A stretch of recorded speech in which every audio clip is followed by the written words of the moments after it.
I have watched Sam Raimi's Spider-Man 2 at 0.25x speed and found 16 new details that you might have missed in regular speed. So without wasting your time, let's jump straight to the point. Number 1. Peter Parker has a duct tape on his backpack. This shows that he was struggling financially and couldn't afford a new backpack. I'm pretty amazed by the attention to details in all of the Sam Raimi Spider-Man films. Considering the time it was made, I really didn't think watching this series in slow motion would be worth it. But I was so wrong. Sam Raimi has paid so much attention to details that after watching it in 0.25x speed, I appreciate this movies even more now. Number 2. At the beginning of the film, when Peter had to make some pizza delivery in 7 minutes, he hits a car. But because I watched it in slow motion, I could easily see the face of the stunt double who was actually riding the bike. Here's how it looks at regular speed.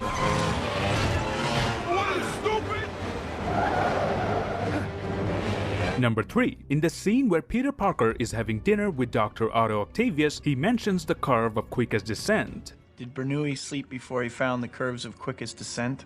Oh, Rosie, I love this boy. Now there's a very special reason why out of all things Peter mentioned Bernoulli's principle. It's because when Spider-Man swings, he practically uses this equation of physics in order to travel as fast as possible. Let me simplify this even more for you. Bernoulli discovered that in order to descend in the quickest way possible, you should use a curved path instead of a straight one. If you use the straight path, you'll be traveling the least amount of distance. But that doesn't mean you can reach your destination in the quickest way. Because if you do want to reach your destination in the quickest way, then a curved path is the one you should use. Even though you'll be traveling more distance, but because the path is curved, it will generate more speed and will make you travel as fast as possible. And throughout this movie, Spider-Man follows this equation of physics so that he can travel in the fastest way possible. Number 4. When Peter Parker pays a visit to the bank with Aunt May, Dr. Octavius was also there to steal money, and that's where Spider-Man fights Octavius for the first time. But if we slow down the speed, we can see that Aunt May and the bank teller are crawling in the background, making the scene much more realistic. Number 5. At this point, we're all fans of this famous train sequence, but upon doing some research on this scene, I found out that these two kids who gave Spider-Man his mask back were in fact half-brothers of Tobey Maguire in real life. Number 6.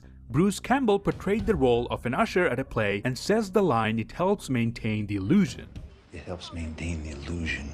His line, "It helps maintain the illusion," was setting him up as Mysterio for a future Spider-Man movie, and he was supposed to play the villain Mysterio in the unreleased Spider-Man 4. Bruce Campbell also played the wrestling announcer in Spider-Man 1 and the host of a restaurant in Spider-Man 3, so there was always a theory that he was already Mysterio in all 3 Spider-Man films as an Easter egg. Which brings me to my next point, number 7. When Bruce Campbell's character wasn't letting Peter in for being late, notice Peter for a moment considered whipping him up so that he could go in.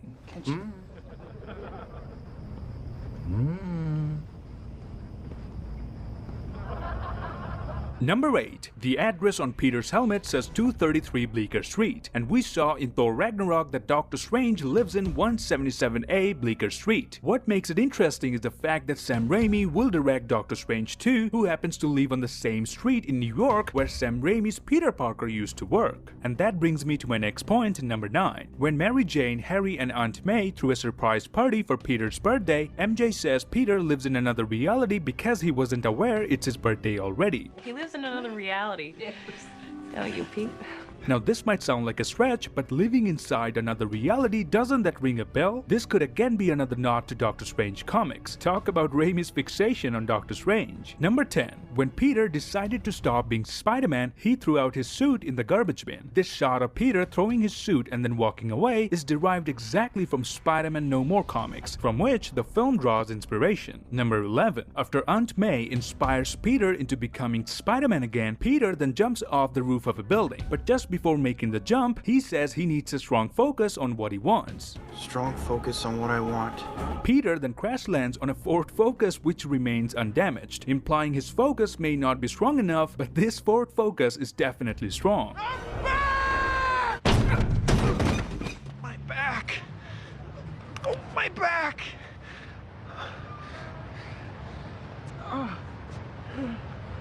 Number 12. Back in Spider-Man 1, we saw a license plate on a police car that was a reference to Steve Ditko's birth year. And again in this movie, Peter's landlord is called Ditkovich, which is a reference to Steve Ditko, who co-created Spider-Man with Stan Lee. Number 13. At the end of the movie, Harry Osborn finds out the secret vault of his father. He then attends the wedding of Mary Jane. So at this point, Harry already knew that his father was in fact the Green Goblin. But notice he was wearing a green bow tie in the wedding, implying that he has now taken his father's mantle as the new Green Goblin. Or I'm just reading between the lines a bit too much, and this doesn't mean anything. Moving on. Number 14. The final scene of the movie where Peter swings around the city was actually reused again in the opening scene of Spider-Man 3. They just color corrected the scene and changed a few angles. Number 15. The guy on the bridge yelling at the Green Goblin in Spider-Man 1 is the same guy in this movie that tells Peter there's someone stuck inside the burning building. Number 16. Now this detail has nothing to do with me watching this film in slow motion, but it's something that I observed throughout the course of this film. The parts of MJ's play directly relate to the relationship between Peter and MJ, as well as Peter's identity crisis. In the first play, Mary Jane is asked by her co-star if they should forgive once again, which she has been doing a lot with Peter. She instinctively says yes before correcting herself, implying that this time she will not forgive Peter.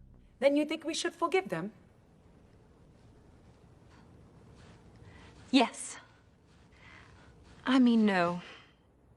Then in the second play, when later on in the movie Peter gives up on being Spider-Man, Mary Jane calls out her co-star's character for living a double life and trying to be something he's not, just like Peter is doing, trying to pretend he's not Spider-Man anymore. I hope you have not been leading a double life, pretending to be wicked and being really good all the time. That would be hypocrisy. So MJ's play wasn't just something random they put in the movie. It had meaning and was connected to the arc of Peter and MJ. And that's it. These are my findings from Sam Raimi's Spider-Man 2, and I hope I was able to give you at least a few new details through this video. And if I did, then please grab the subscribe button and give me a thumbs up.